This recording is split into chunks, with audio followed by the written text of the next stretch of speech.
Y si los milagros bíblicos no fueron ni metáforas ni intervenciones sobrenaturales, y si fueran algo mucho más inquietante, como puntos de cruce entre realidades. La física moderna sugiere que el universo no es una sola historia, sino muchas coexistiendo. Si eso es cierto, un milagro no rompería las leyes. Sería un punto donde dos mundos se tocaron. Hoy vamos a mirar los milagros no como actos divinos aislados, sino como pistas sobre la verdadera estructura de la realidad. Hoy no vamos a destruir la fe, tampoco vamos a venderte certezas cómodas. No estamos acá para decirte qué creer, ni para reducir lo sagrado a una fórmula científica. Vamos a hacer algo más peligroso. Vamos a mirar los milagros como coordenadas, no como intervenciones sobrenaturales, sino como eventos reales, que tal vez ocurrieron en una realidad más amplia de la que solemos aceptar. Porque si el universo no es una sola historia, sino un entramado de posibilidades coexistiendo, entonces un milagro no sería una excepción. Y si estás dispuesto a mirar sin cerrar la pregunta demasiado rápido, podemos empezar. Esto es Efecto Paralelo.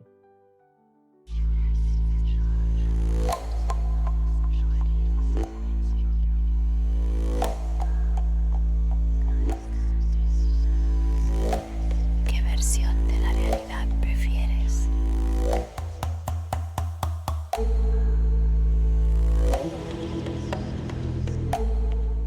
Imagina esto, que cada decisión que has tomado creó un tú nuevo en un mundo distinto. Una versión tuya que giró a la izquierda donde tú giraste a la derecha, que dijo sí donde tú dijiste no. Ahora imagina que los relatos bíblicos no describen milagros sino puntos de cruce. Testimonios de cuando esos mundos alternos rozaron el nuestro. No como teoría, sino como una experiencia vivida. La ciencia cuántica, lejos de estar en las antípodas de la fe, ha comenzado a rozar sus bordes. Y en ese borde aparece una idea radical, el multiverso. Hugh Everett, físico estadounidense, propuso en 1957 la interpretación de los muchos mundos. La idea de que cada posibilidad cuántica no desaparece, se despliega. En otras capas de la realidad, todas las alternativas existen al mismo tiempo, coexisten, como si el universo no fuera una línea, sino un abanico infinito. No es una fantasía de ciencia ficción, es una de las interpretaciones serias de la mecánica cuántica. Y aunque no podamos probarla con certeza, tampoco podemos negarla. Entonces, si hay infinitos mundos coexistiendo, ¿es descabellado pensar que alguno haya rozado el nuestro? En la Biblia, los milagros muchas veces irrumpen sin aviso. Agua que se abre, panes que aparecen, cuerpos que levitan. Pero también hay otra cosa, testigos. Siempre hay alguien que lo ve, alguien que lo narra, alguien que lo registra. Y si ese testigo no vio un milagro, sino un desgarro en la realidad, un instante donde lo imposible no se volvió real, solo se volvió visible. Y si eso es cierto, quizás no estamos viendo milagros, sino intersecciones. Puntos donde dos versiones del mundo se tocaron por un instante. Y uno de esos instantes está escrito en el Éxodo. Hay momentos en la historia donde el mundo no cambia, se pliega, donde la realidad no se rompe, pero se abre, como una grieta invisible en la tela de lo real. Y comienza con un pueblo acorralado. El pueblo de Israel huía de Egipto. El ejército del faraón avanzaba detrás como un eco de hierro y amenaza.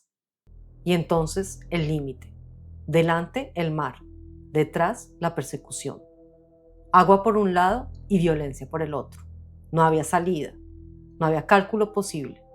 Y entonces Moisés levantó su bastón y el mar, dicen, se abrió. Pero el texto no describe un acto sobrenatural, describe un gesto, una presencia, una obediencia silenciosa a algo que no se explica. Y si no fue el agua lo que se movió, sino el eje mismo de la realidad, y si ese instante no fue una ruptura, sino un cruce, un paso lateral, un deslizamiento imperceptible hacia un mundo contiguo donde el mar ya no bloqueaba, donde el camino ya existía. Según la interpretación de los muchos mundos, cada decisión crea una ramificación, cada posibilidad una realidad completa. Desde esa perspectiva, quizá Moisés no separó las aguas. Quizá accedió a una versión del mundo donde el paso ya estaba abierto, pero en otro lado. Un punto donde lo imposible no irrumpe, sino que se filtra. En los evangelios se cuenta que Jesús alimentó a una multitud con 5 panes y 2 peces. No solo todos comieron, sino que sobró. El texto no describe el mecanismo, no da instrucciones, solo muestra el resultado. La escasez disolviéndose en plenitud. En física cuántica existe un fenómeno llamado coherencia, cuando múltiples partículas sincronizan su estado y se comportan como una sola. ¿Y si esa multitud entró en coherencia? ¿Y si la fe colectiva, no como creencia, sino como alineación, afinó la realidad hasta que ésta respondió desde otra versión del mundo? Jesús no rompe las leyes, las atraviesa, las ajusta, las escucha. Tal vez lo que hizo fue entrar por unos segundos en un mundo donde ya había alimento. No por intervención divina, sino por resonancia. Continuemos ahora con otra escena. Es de noche y el viento azota el lago. Las olas golpean la barca como si midieran su resistencia. Los discípulos reman, el cuerpo cede y la certeza también. Y entonces lo ven, entre la bruma y el movimiento del agua. No viene en otra barca, no flota, camina. Sí, Jesús caminando sobre el agua. No hay explicación, solo esa imagen imposible.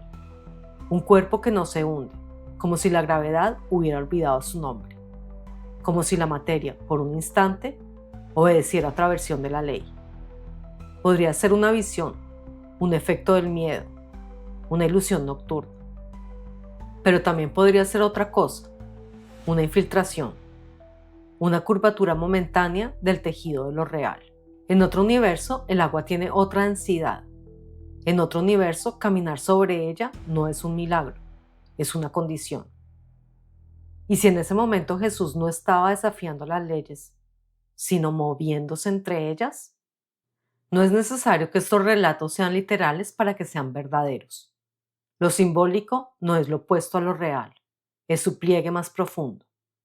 Quizás los milagros no sean violaciones de la física, sino huellas, rastros de lo que ocurre cuando el universo deja de ser una línea y se abre como un abanico. Y si estos eventos no fueron excepciones sino umbrales, marcas en el tiempo donde alguien, por razones desconocidas, cruzó, caminó entre mundos, vio lo que no debía verse y regresó transformado. Porque en la Biblia no solo hay milagros, hay escaleras, tronos, visiones, encuentros con lo otro, con lo no humano, con lo no lineal. Y si no eran símbolos, sino mapas, la Biblia está llena de relatos donde el espacio y el tiempo parecen abrirse, no como metáfora, sino como experiencia directa. Comencemos por Jacob. En Génesis cuenta que Jacob huía por el desierto. Al caer la noche, se detuvo en un paraje cualquiera para descansar. No era un templo, no era un santuario, no era un lugar señalado. Allí, mientras dormía, vio una escalera apoyada en la tierra cuyo extremo tocaba el cielo.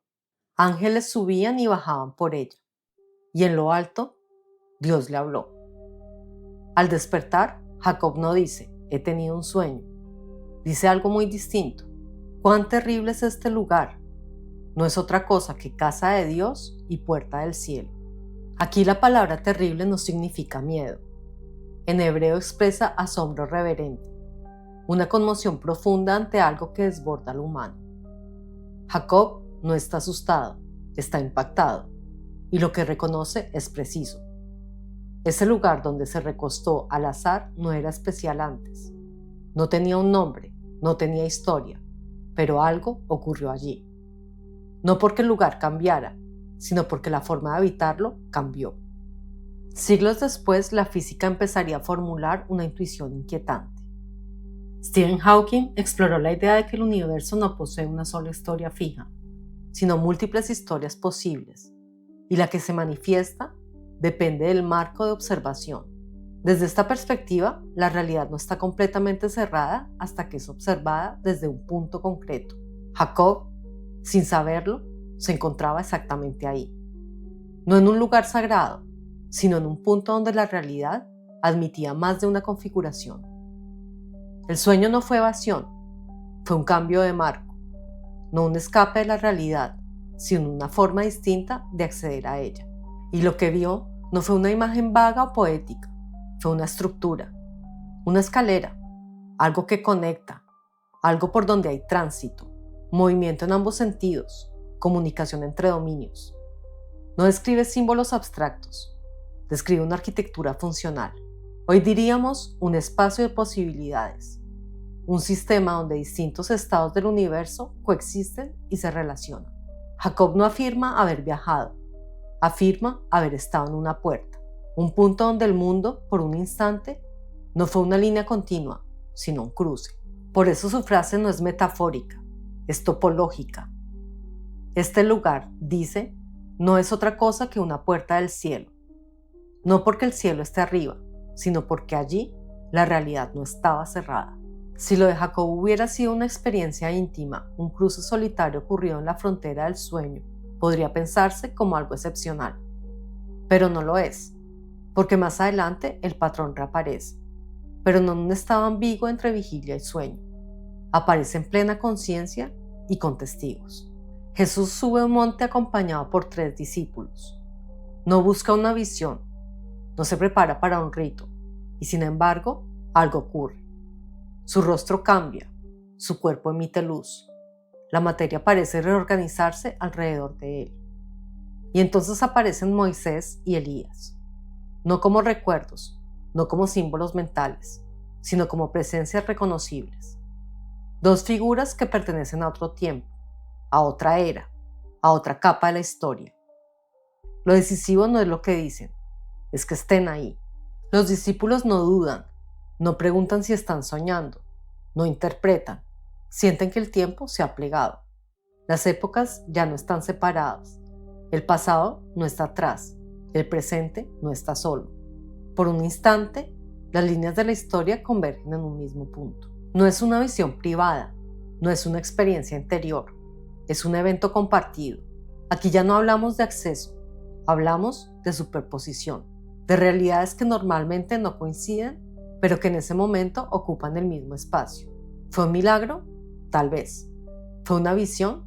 También. Pero quizá fue algo más preciso, un colapso de fronteras. Como si el universo por un instante dejara de elegir una sola versión del tiempo y permitiera que varias coexistieran. Jacob había encontrado una puerta. Jesús atraviesa el umbral. En Jacob, la realidad se abre. En la transfiguración, la realidad se superpone. Y lo inquietante es esto. No ocurre en el origen del mundo. No ocurre al final de los tiempos. Ocurre en medio de la historia. Como si estos cruces no fueran anomalías, sino recordatorios. Como si el mundo que habitamos no fuera una estructura cerrada, sino una versión estable de algo mucho más amplio. Y si esos cruces no fueron accidentes, si no ocurrieron solo a profetas, patriarcas o figuras excepcionales, entonces la pregunta ya no es qué vieron ellos. La pregunta es otra.